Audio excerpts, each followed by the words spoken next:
What is up, fellow bench warmers? Welcome to your daily fantasy quickie.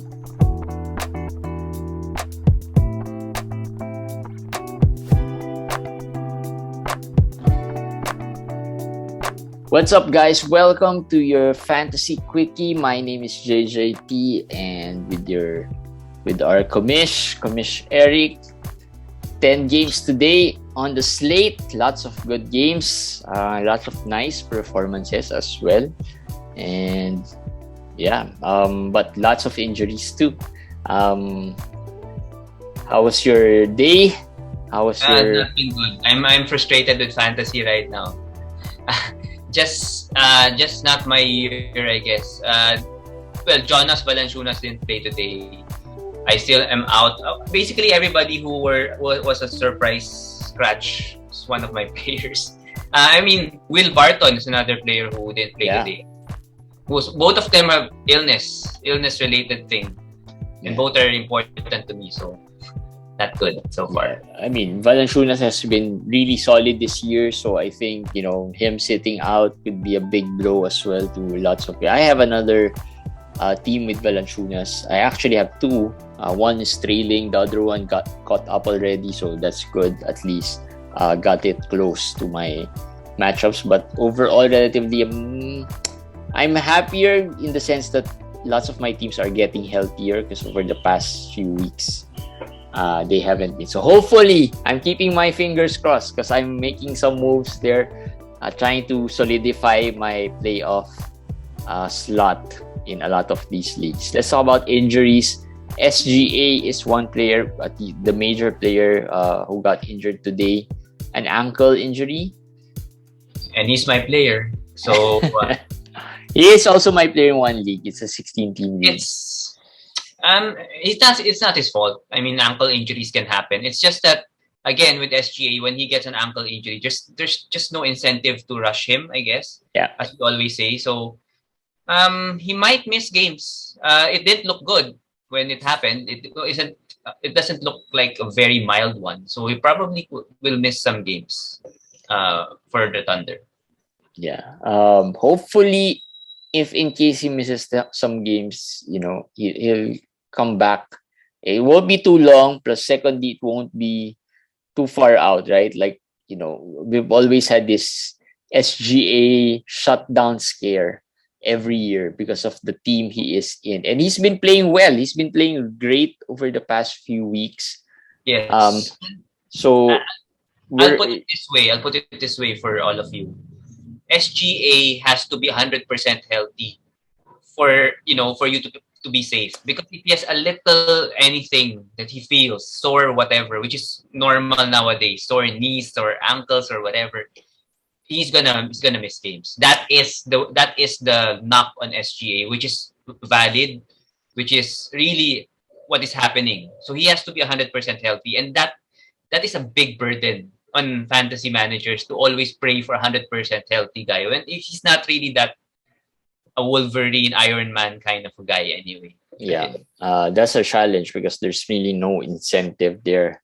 In case he sits, who are the guys that could benefit here? Giddy, Dort, the usual guys. Yeah, Giddy. Right? Giddy, one of I just mentioned in my quickie. Without SGA, average is almost there's only 3 games. He has played only 3 games without SGA, but those 3 games almost a triple double. Well, he almost had a triple double today also when SGA, and that's half a game of SGA not being there. So obviously it's Giddy. Now, if you want an ad. Trey Mann maybe for deeper leagues, maybe a stream. Trey Mann started a while ago, even with SGA starting. He started with SGA. So, without SGA, he might continue to start. So that's SGA. Devontae Graham also. Yeah. An ankle injury. Guess what? It's my player again. Devontae Graham, we haven't really talked about him a lot, but he hasn't been bad this year. The field goal has been a little bit in check somehow. Well, because maybe your expectations of him is very low.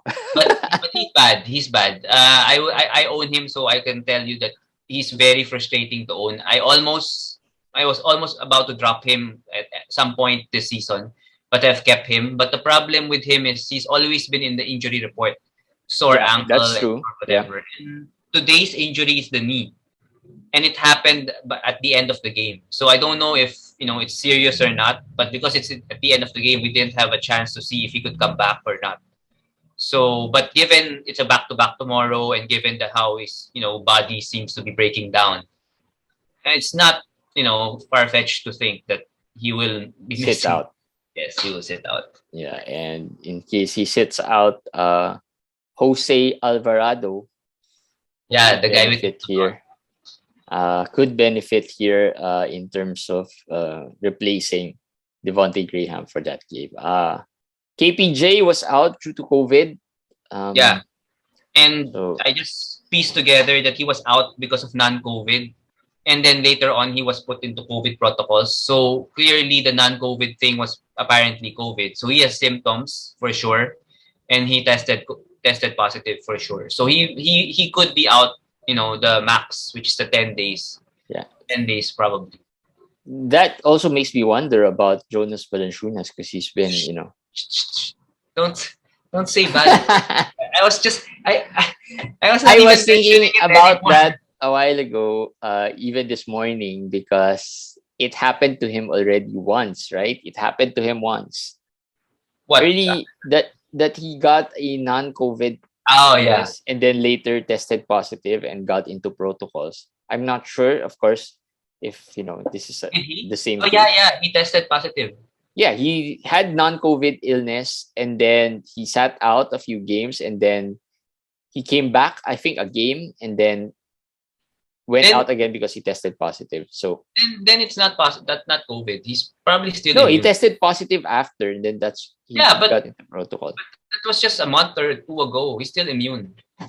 Right? I don't know. I don't know how this COVID works these days. So hopefully not, though. Hopefully not. Let's hope he comes back sooner than later. All right. And lastly, Ja Morant. Ja Morant finished the game though. This one is an ankle. Devontae Graham was a knee. Ja Morant was an ankle, right? An ankle injury.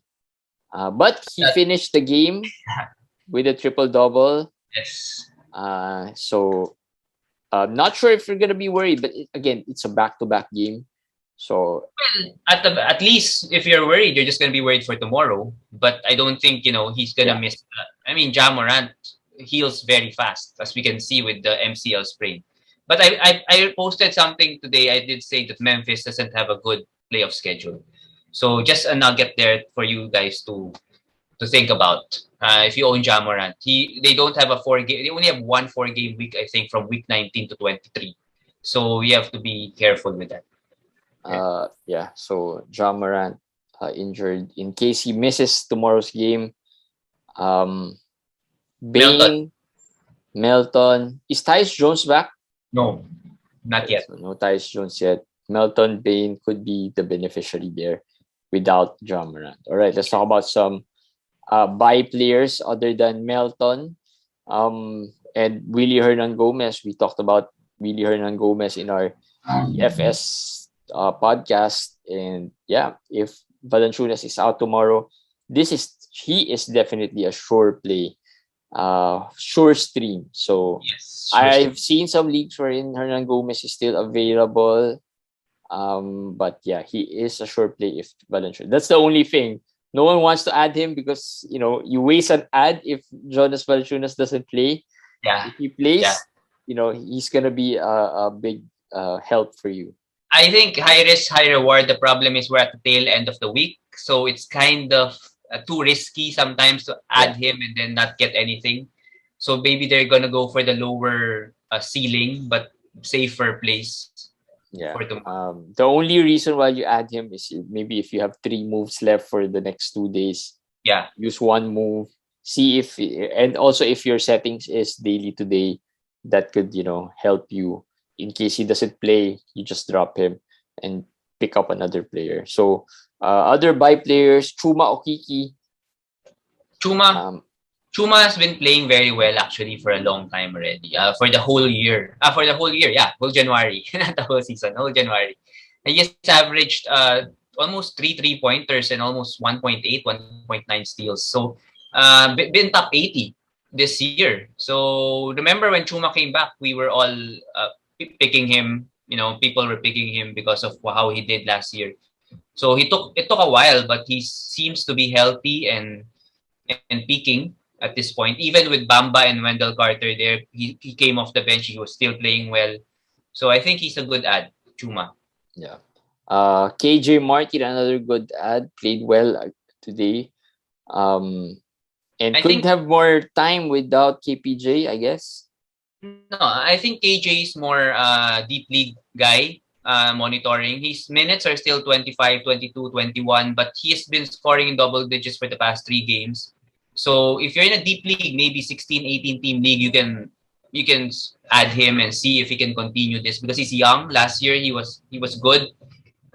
After February, February to March, he was good. Yeah. So maybe this is the moment that he steps up his game. For KPJ replacement, it's Garrison Matthews who started today. Oh yeah, Garrison Matthews. So if you need threes, if you need points, we know Garrison Matthews from November, December, right? So yeah, so you guys know what he can do.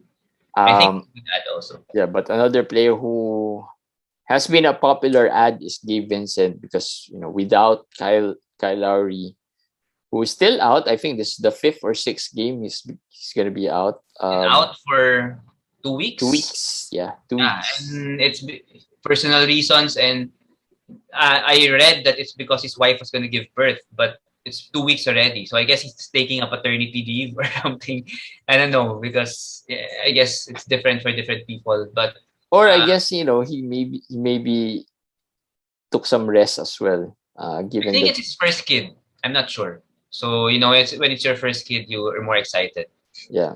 So Gabe Vincent has been a popular ad. As long as Kyle Lowry is not there, he should be streamed or just be rostered. Jalen Noel started, and Malik Beasley came off the bench. But that's not the kicker. The kicker here is that Jalen Noel didn't play well and Malik Beasley played well. Yes. Beasley scored 28? I think 28, 24 points, something like that. He shot the ball well compared to yesterday. Noel got into foul trouble right away in the first quarter. But if you're gonna ask me if D'Lo and Pat Bev are gonna miss time continuously, who I prefer, I would still prefer Jalen Noel. I still prefer him. As you can see, Beasley's line today, he had 20-something points, but he didn't do anything else. I don't think he had a rebound or an assist, no steals. So he's not known for that. Yeah. He's the anti-Tybal. Yeah. He's the anti-Tybal. All right. Worry players. Goga got injured today. Right? And the question is, would that open up some playing time for Isaiah Jackson, who did not play today despite the Goga injury? Do you think would that open up some minutes for Isaiah Jackson? Yeah, it will open up 5 minutes. Maybe at most I can see 10 minutes. The Pacers are, if Sabonis plays and is healthy, they've always been playing Goga only 12-15 minutes.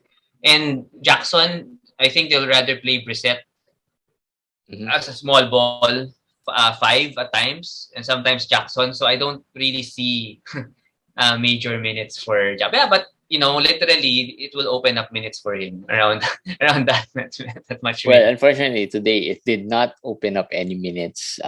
He was a DNP for today. Clint Capella. Actually, the Atlanta Centers did not play well today. Fantasy-wise, they still won the game, but Okongwu and Capella both. But I'm worried for Capella. I mean, the minutes are kind of low since coming back. As I said, it's either he's not yet healthy, or I don't know, maybe Okongwu has gotten enough traction with the rotation that he has eaten into his minutes. But Okongwu didn't play as well today. Didn't play well today. Yeah, but they're healthy. I guess they could play Gallo, they could play Collins. There's a lot of options now, and they've got deeper in the front court, I guess. And they're winning. They've won 4 in a row, 5 in a row. So I guess that's the reason why they've probably stuck with the rotation and Capella's gotten less minutes. I can say he's a buy low. How low? Is Let's say, someone's really worried and Wendell Carter Jr. is available for Capella, I would do that. Maybe that level. I mean 100 to 110 level. You could gamble maybe on Capella. and Okongwu is a drop. No, I'm a big fan of Okongwu. But Goga is a drop. Goga is a drop. We talked about him yesterday. We said stash him till the trade deadline and everything. But given his injury, I don't think you can stash him. I mean, that's too. Unless you have an IL, maybe put him in the IL or whatever in case a trade happens. But Goga is a drop. For Okongwu, it's the first bad game, right? I mean, it's a good game. Just the first bad game. Yeah. And he had 2 blocks today, so it's not totally a bad game. I like to hold. Yeah, and of course, there have been rumors as well in Atlanta about some trades happening. So, we still don't know what would happen with those rumors, whether they're gonna happen or not. So I think this is one player you would want to at least hold on to in the next 2 weeks. Dennis Schroeder has been pretty bad. Now that, since Smart came back, right? I think his value really hinges on Marcus Smart a lot. Schroeder is over-owned, I can say. He's been dropped. I mean, even in my 18-team leagues. In my 16-team league, he was dropped. In my 17-team Roto league, he was dropped. But his ownership is still high relatively for what he is. He's a backup point guard. But he's been very good when Smart is out, when maybe Jaylen Brown was out or whoever is out. So he's one injury away, but there's no injury right now. So I think he can be dropped. And, pick him up again if there's an injury, or even if you don't get him, it's okay. For me, not worth a hold. Al Horford also. For me right now, I'm over Al Horford. Al Horford got 3 points today. Just 3 points. I think 1 point. Is it 1 point and 3 rebounds? That might be 1 point and 3 rebounds. Or 3 points in 1-3. I couldn't remember. No, 1.3 rebounds. 1.3. I think he did have 2 blocks. He's always had 1 or 2 blocks. So if you like that, I'd rather hold Okongwu than Horford at this point. Yeah, of course. For sure. We always go with the young ones. Yeah. We don't like the old man team. Right? We don't like it as much. Depends on the player, yeah. But we don't like it as much. All right. DeAndre Hunter also had a bad game. Well, he has been better since coming back. He was better, but the last 2 games he's back to his old self. And it coincided with his back injury. So maybe again he's not feeling 100% again. Yeah. Again. So he's not gonna be hard to drop. I think this is one player who's not gonna. I don't think if you guys are still expecting the Andre Hunter of last season, you shouldn't be doing that anymore. You shouldn't be expecting him to be the Andre Hunter of last season. Lots of injuries going on with him. Plus, it's a deeper team. It's a healthier team right now. Bogdan is back. Huerter plays well from time to time. I mean, they have got lots of weapons. Gallinari's playing well. So I think there's a lot of players that can do a lot more for Atlanta. So, DeAndre Hunter is the last of our worry player. Rookie report, Franz Wagner, Herbert Jones. Let's talk about Herbert Jones for a bit. Really good, solid play. Herbert Jones, and he's getting to be that one rookie who obviously would not win it, the Rookie of the Year, but is definitely closer than many, closer than his name value is to that Rookie of the Year. The regret with Herbert is I don't have any stocks of him. Me too. I have one, but it's a very shallow league. I love his game. But as I said, in college, he's never been known to be efficient. He doesn't score. All he did in college was steal. And he has translated that here in the NBA. But the difference is he's been efficient with shooting his 9 or 10 or 11 points a game. Yeah. You know, he actually have, when Brandon Ingram is out, he's actually scoring even up to 20, 19, 18 points. So I didn't see that coming. But if you own him, good job. Yeah, and I think, having said that he can score 11, 10, and now 19 points, right?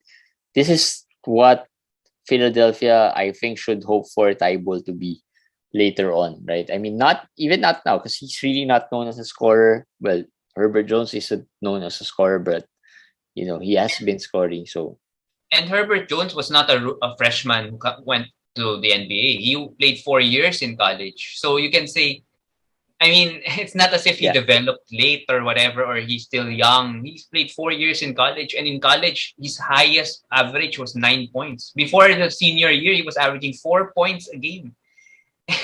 And he's doing this in the NBA. So I can. Well, there's always this,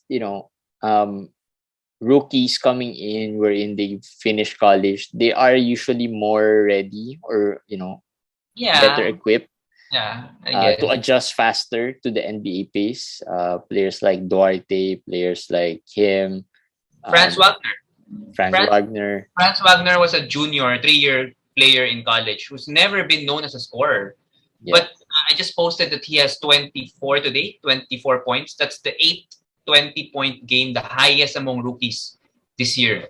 I mean, if you're going to ask me who will be the top scorer or the top player among the rookie class to do that, I would say Jalen Green probably, right? Yeah. I would probably think of Jalen Suggs even, but not Franz Wagner. And there you see the difference though.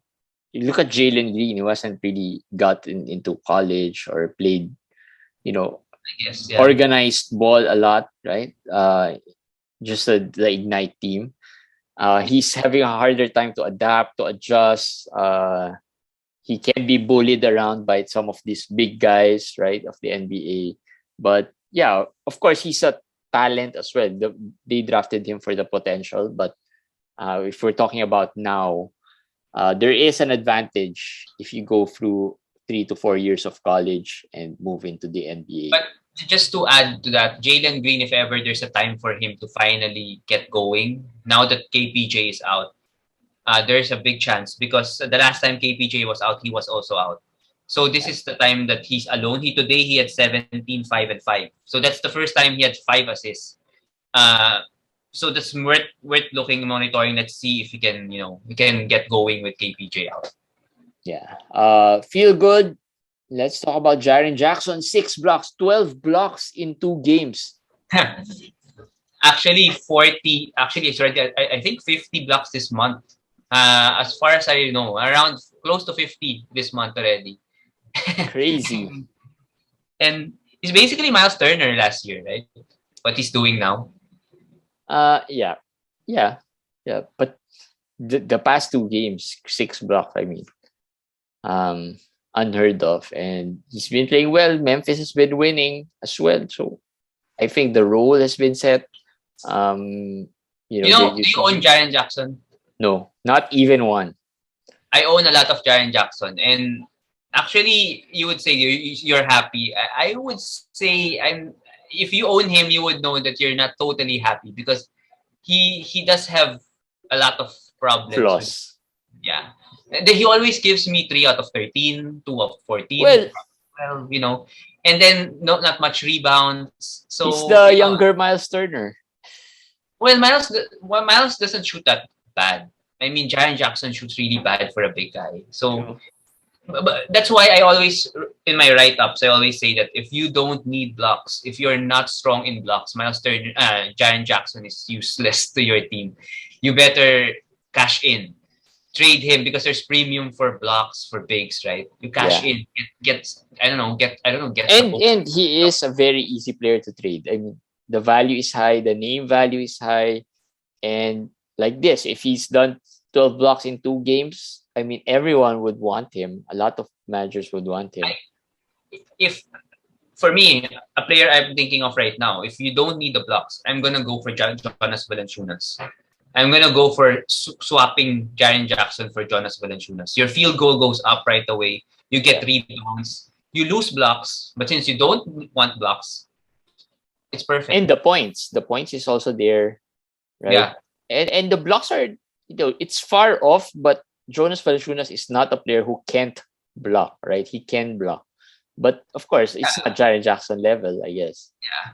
I'll do that. I think right now he's injured. He's sick. JJJ is coming off a good game. You might be able to do that. That's if you don't need the blocks, of course. That's if you don't need the blocks. Wanting the blocks already at this point. Valanciunas could be one of your targets. Another player who's been playing well, Jusuf Nurkic has been playing great. That's how many games already he's had great game. The whole January. I checked it a while ago. I checked when Dame Lillard last played. Dame Lillard last played January 1. From that moment on, this is based on research. The usage of Nurkic from 23 became 31%. Yeah. The minutes has moved up to 32 point something minutes a game. So it's correlated to the Lillard thing, which I kind of predicted at the time. I felt that Nurkic would really get a boost with Lillard out. But I think he's a sell high. I just feel like he's a sell high. Yes. Turnovers suck. The percentages suck. So again, look closely at the numbers also. Yeah. One of our listeners, Rok Vogrik of in Slovenia, offered me his Jusuf Nurkic in a Roto League, and I'm contemplating about it. It's just that he is asking Chris Middleton. Not a one-on-one deal, it's a package deal, but basically those two guys are the centerpieces. I need to beef up my rebounds.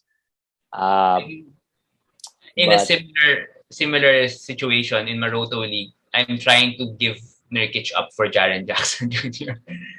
But I haven't been able to do the deal. Yeah. I've been thinking about, so Rock, if you're listening, I'm still thinking about it because I really am looking at some rebounders because I need to improve on the rebounding in that Roto League just to, because I can't move up. But at the same time, my points is also bad. So you have to be careful though, since I own Nurkic. I was around top 4 in turnovers, but since the start of this Nurkic boom, my turnovers really went down. And he has, as a big man, why do you say it's just one player? Because you already have point guards who are high turnover guys. You add a center who's also a high turnover guy. Yeah, really affects. In Roto, we're talking about Roto.